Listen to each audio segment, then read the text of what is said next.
Hey guys, welcome to this tutorial. This is Rupak और यहाँ पर हम कवर करने वाले हैं वर्ल्ड्स कॉस्टलीस्ट फंगस के बारे में। जानेंगे ये कौन सा फंगस है, क्या इसका सिग्निफिकेंस है, क्यों ये अभी रिसेंटली न्यूज़ में है। तो बहुत कुछ यहाँ पे हम डिस्कस करेंगे डिटेल में।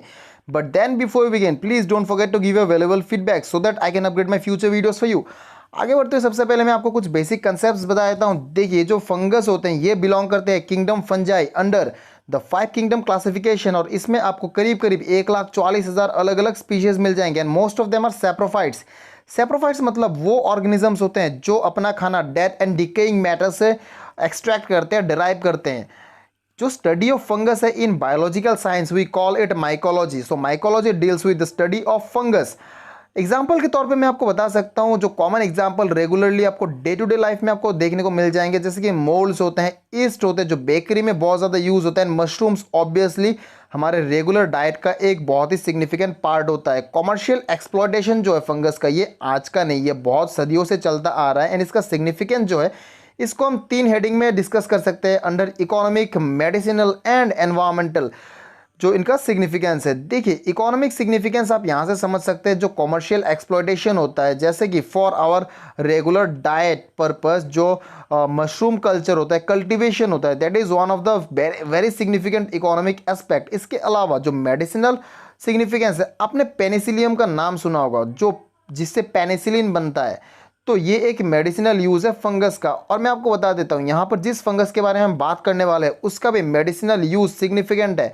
कितना सिग्निफिकेंट है ये आपको थोड़ी देर में पता चल जाएगा। एनवायरमेंटल जो इसका सिग्निफिकेंस है वो ये है कि जो सेप्रोफाइट्स है, आपको मैंने ऑलरेडी बता रखा है कि जो फंगस होते हैं ये डेड एंड डिकम्पोज मटेरियल को ब्रेक डाउन करता है, ब्रेक डाउन करके उससे एनर्जी डिराइव करता है। So basically it completes the food chain, जहाँ पे जो टफ ऑर्गेनिक मटेरियल्स होते हैं, जो आपका कम्प्लेक्स ऑर्गेनिक कंपाउंड्स होता है, उनको ब्रेक डाउन करके सिंपलर फॉर्म में ये बना के एनवायरनमेंट में वापस रिलीज करते हैं। So basically it completes the cycle of food chain. So this is the environmental significance of fungus and saprophytes.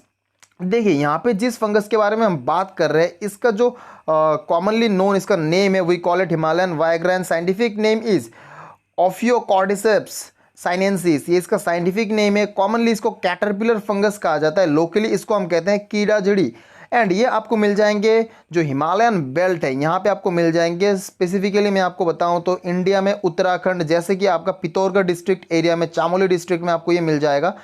Tibetan प्लेटू में आपको मिल जाएगा। Obviously it's under Chinese occupation, so it we can say that China में मिलता है, Bhutan and Nepal. And इसका जो significance है आप यहाँ से समझ सकते हैं। जो करंट डे कॉस्ट है इस फंगस का 20 लाख इंडियन करेंसी में पर kilogram. So that is the demand of, that is the cost of this fungus. अब ऑब्वियस सी रीजन है इसका इतना कॉस्ट होने का, वजह एक ही हो सकता है कि ये हाई डिमांड में है। हाई डिमांड में होने का रीजन क्या है, यहाँ पे एक आर्टिकल मैं आपको दिखा रहा हूँ, एक जर्नल से मैंने ये लिया हुआ है। यहाँ पे ये कह रहे हैं कि जो ये पर्टिकुलर फंगस है ये इंडिजिनसली यूज होता है for treatment of different diseases like diarrhoea, headache, cough, then liver infections and liver related disease and rheumatism. So basically इसका मेडिसिनल प्रॉपर्टी जो है ये इमेंस है, बहुत ज़्यादा इसका मेडिसिनल प्रॉपर्टीज़ है। एंड इसको इसीलिए जो मार्केट डिमांड है इसका बहुत ज़्यादा है। अब इस मार्केट डिमांड के चलते इसका जो प्राइस है वो इतना बढ़ गया है। मैं आपको बता देता हूँ, इसका सबसे ह्यूज मार्केट होता है, मिलता है हमको चाइना में। चाइना में इसका सबसे ज़्यादा डिमांड है इंडिया के कंपैरिजन में।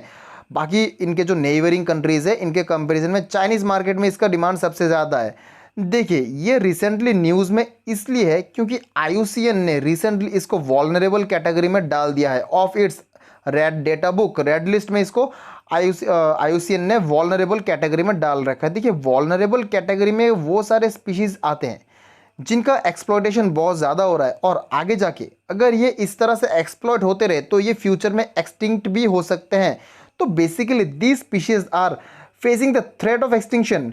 ये इसलिए कह रहे हैं क्योंकि इनका जो स्प्रेड है, जो फंगस का स्प्रेड है, ये पिछले 15 साल में 30% तक घट गया है। तो दिस इज़ द रीज़न। अब सिंपल सा लॉजिक है कि ये इतना स्प्रेड घट गया है या फिर इतना ओवर यूटिलाइजेशन हो रहा है, तो कुछ तो वजह होगा। देखिए, यहाँ पर एक आर्टिकल मैं आपको दिखा रहा हूँ, द ट्रिब्यून का, ये आज का एक आर्टिकल है। ये कह रहे हैं कि ये जो कैटरपिलर फंगस है in higher Himalayan region of Uttarakhand, ये ऑलरेडी फ्रेजाइल इकोसिस्टम जो है इसमें और ज़्यादा डैमेज हो सकता है, क्योंकि इसका बहुत ज़्यादा हार्वेस्ट हो रहा है अभी। हार्वेस्ट ज़्यादा होने का रीज़न है क्योंकि इसका प्राइस बहुत ज़्यादा है। प्राइस ज़्यादा है क्योंकि इसका मार्केट डिमांड बहुत ज़्यादा है। मार्केट डिमांड इसलिए ज़्यादा है क्योंकि इसका जो मेडिसिनल प्रॉपर्टी है वो इमेंस है। अब देखिए, ये जो एक्सेसिव एक्सप्लॉयटेशन हो रहा है ना, इससे क्या दिक्कत हो सकता है, इसका इम्पैक्ट क्या हम एक्सपेक्ट कर सकते हैं? वेल, बहुत ही सिंपल है।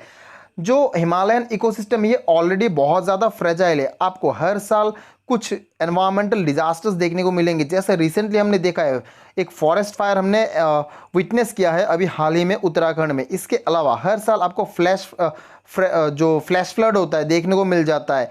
इसके अलावा भी जैसे अर्थक्वेक या फिर लैंडस्लाइड जैसे जो कैटास्ट्रॉफीज होते हैं, जो आपका एनवायरमेंटल हैजर्ड्स है, ये बहुत ज़्यादा आपको देखने को मिल जाता है हिमालयन बेल्ट में। एंड इससे सफ़र करने वाले जो लोग हैं, जो लोकल कम्युनिटीज़ है, basically from Pithoragarh, Chamoli district and Askot region of the Uttarakhand.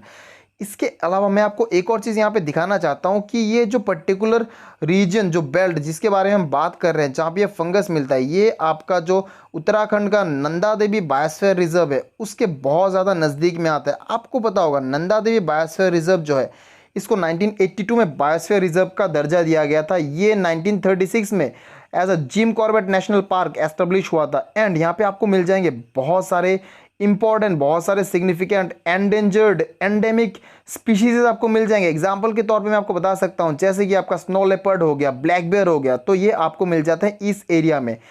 तो बेसिकली ओवर एक्सप्लॉयटेशन की वजह से ये जो सारे एंडेंजर्ड स्पीशीज है, इनको भी बहुत ज़्यादा खतरा होता है। मैं आपको ये भी बता देता हूँ, जो नंदा देवी है, यहाँ पे आपको करीब करीब 130 से भी ज़्यादा बर्ड्स के प्रजातियाँ मिल जाएंगे। करीब करीब 400 से भी ज़्यादा आपको यहाँ पे फ्लोरल जो प्लांट वैरायटीज़ है, प्लांट के अलग अलग स्पीशीज़ प्रजातियाँ आपको यहाँ पे मिल जाएंगे। अच्छा, यहाँ पे आपका एक सवाल हो सकता है, सर हम तो एक्सप्लॉयट कर रहे हैं इस पर्टिकुलर फंगस को, तो ये जो एंडेंजर्ड स्पीशीज़ है इनको खतरा कैसे हो सकता है? वेल देखिए, ये जो पर्टिकुलर फंगस है ना, इसका हार्वेस्टिंग सीजन होता है मई से जून तक।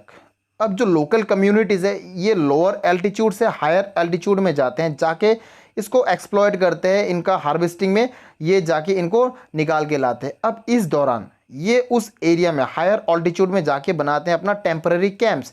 अब उन कैंप में रहने के दौरान ये उस एरिया में जो लोकली अवेलेबल रिसोर्सेज है उनको एक्सप्लॉयट करते हैं बहुत ज़्यादा। एंड इससे जो एंडेंजर्ड स्पीशीज़ है इनको खतरा होता है, including both plants as well as animals. And यहाँ पे तस्करी के चांसेस भी बहुत ज़्यादा होता है, स्मगलिंग के चांसेस भी बहुत ज़्यादा होता है, पोचिंग के चांसेस बहुत ज़्यादा हो जाते हैं। So that is a threat to the nearby region, the nearby species of different plants and animals. So ये एक खतरा आपको यहाँ पे देखने को मिलता है। वेल, आगे बढ़ते हुए मैं आपको बता देता हूँ कि ये जो खतरा हम यहाँ पे देख रहे हैं ये तो इमेंस है। इससे लड़ने के लिए हम कर क्या सकते हैं, क्या हमारे पास सोल्यूशन है? वेल देखिए, बहुत ही सिंपल है सोल्यूशन की sustainable utilisation of resources. Sustainable utilisation होना चाहिए रिसोर्सेज का, ओवर एक्सप्लॉयटेशन नहीं होना चाहिए। एंड ऑब्वियस सी बात है, ओवर एक्सप्लॉयटेशन आप कहीं पर भी करते हैं। एक एग्जांपल मैं यहाँ पे एक और बताना चाहता हूँ। मान लीजिए जो ऑलरेडी हिमालयन बेल्ट है, यहाँ पे आपका अगर आप बहुत ज़्यादा तेज़ी से ये जो ग्राउंड क्लियर कर रहे हैं, यहाँ पे जो आपका सॉइल है इसको एक्सपोज कर रहे हैं, तो रेन वाटर के वजह से यहाँ से लैंडस्लाइड्स के चांसेस बहुत ज़्यादा हो जाएंगे। यहाँ से सॉइल इरोजन होगा। सॉइल इरोजन की वजह से इस सॉइल का जो फर्टिलिटी है वो काफ़ी हद तक रिड्यूस हो जाएगा, काफ़ी हद तक कम हो जाएगा। तो जो ओवरऑल इकोसिस्टम है उस पर इम्पैक्ट जो पड़ेगा वो होगा बहुत ही डिजास्ट्रस। तो हम यहाँ से एक्सपेक्ट कर सकते हैं। सो बेसिकली हमारे पास सोल्यूशन है सस्टेनेबल यूटिलाइजेशन ऑफ रिसोर्सेज। इसके अलावा यहाँ पे देखिए, सस्टेनेबल यूटिलाइजेशन ये सिंगल हैंडेडली नहीं हो सकता। इसके लिए हमको चाहिए होगा मल्टी प्रोंग अप्रोच, जिसमें सिविल सोसाइटी ऑर्गेनाइजेशन जैसे कि एनजीओस है, government institutions and local communities है, इनसे हमें मदद लेनी पड़ेगी। बेसिकली मैं यहाँ पे लोकल कम्युनिटीज़ जो है इन पे ज़्यादा एम्फेसिस देना चाहूँगा। इनका जो रोल होगा इस पर्टिकुलर कंजर्वेशन स्ट्रैटेजी में ये होगा बहुत ज़्यादा इमेंस। जो इलीगल ट्रेड है उसको रेस्ट्रिक्ट करना होगा। मैं यहाँ पे बता देता हूँ, ये जो पर्टिकुलर एरिया है यहाँ से इलीगल ट्रेड जाता है चाइना को, एंड ये एक बहुत ज़्यादा खतरा हो जाता है फॉर आवर एंडेंजर्ड स्पीशीज़। जो मैन पावर है आपका, ऑल जो फॉरेस्ट डिपार्टमेंट है वहाँ पे man power and surveillance system को हमें अपग्रेड करना होगा, एनहांस करना होगा। एक रिपोर्ट कहता है wild life institute of India की जो स्टेट फॉरेस्ट डिपार्टमेंट है इनमें मैन पावर बहुत ही कम है। एंड ऑब्वियसली जो हमारा करप्शन परसेप्शन है वो बहुत हाई है। तो ये एक दिक्कत है। एंड सर्विलेंस सिस्टम को हमें अपग्रेड करना होगा, हमें इंक्लूड करना होगा आईसीटी को, इंफॉर्मेशन कम्युनिकेशन टेक्नोलॉजी को। हम यहाँ पे रिमोट सेंसिंग का मदद ले सकते हैं। ऑब्वियस सी बात है, यहाँ पे हमें जो लोकल पीपल है जो इन रिसोर्सेज को यूटिलाइज कर रहे हैं उनमें अवेयरनेस बढ़ाना पड़ेगा। So these are certain steps that we can take for conserving this particular species as well as the overall ecosystem of the Himalayan belt। अब यहाँ पे मैं आपको एग्जाम पर्सपेक्टिव के लिए आईयूसीएन के बारे में थोड़ा सा बता देता हूँ। ये एक मेंबरशिप यूनियन है, government and civil society organisation का। ये क्रिएट हुआ था 1948 में। इसका हेडक्वार्टर जो है ये आ जाता है आपका स्विट्जरलैंड में। ये पब्लिश करते हैं red data book, and red data book में आपको मिल जाएंगे प्लांट एंड एनिमल स्पीशीज के बारे में, इनका जो कंजर्वेशन कैटेगरी है, इनको देखिए अलग अलग कैटेगरीज में डिवाइड किया जाता है। जैसे कि 9 कैटेगरीज के बारे में हम बात करते हैं, नॉट इवेलुएटेड से लेके एक्सटिंक्ट तक हम यहाँ पे बात करते हैं। और जो मेनली फोकस्ड पॉइंट रहता है, फोकल पॉइंट रहता है, जैसे कि क्रिटिकली एंडेंजर्ड कैटेगरी है, एंडेंजर्ड है, वॉल्नरेबल है, ये वो सारे स्पीशीज है those which are facing the threats of extinction in near future, अगर इनका एक्सप्लॉयटेशन हम रिड्यूस नहीं करते हैं। So this is the red data book. Basically इससे हमको क्या जानने को मिलता है, किसी भी प्लांट एंड एनिमल का कंजर्वेशन स्टेटस क्या है, क्या वो वॉल्नरेबल कैटेगरी में आ रहा है, क्या वो क्रिटिकली एंडेंजर्ड है, एंड उस हिसाब से हम इनको अलग अलग स्ट्रेटजीज के अंडर में कंजर्व करते हैं। ये जो आईयूसीएन का रेड डेटा बुक है, ये एक sustainable developmental goal and HE target का एक इंपॉर्टेंट सिग्निफिकेंट पार्ट बनता है। सो this is all about IUCN. यहाँ पे मैं आपको एक सवाल पूछना चाहूँगा, मैं चाहूँगा कि आप मुझे कमेंट करें, इंडिया का सबसे पहला बायोस्फीयर रिजर्व कौन सा है? ये मैं चाहता हूं कि आप मुझे कमेंट करें कमेंट सेक्शन में। एंड मुझे अगर आपको कोई डाउट होता है, कुछ पूछना होता है, तो मुझे खुशी होगी आपका प्रॉब्लम सॉल्व करने में। सो इस वीडियो में बस इतना ही। Thanks for listening and God bless you all.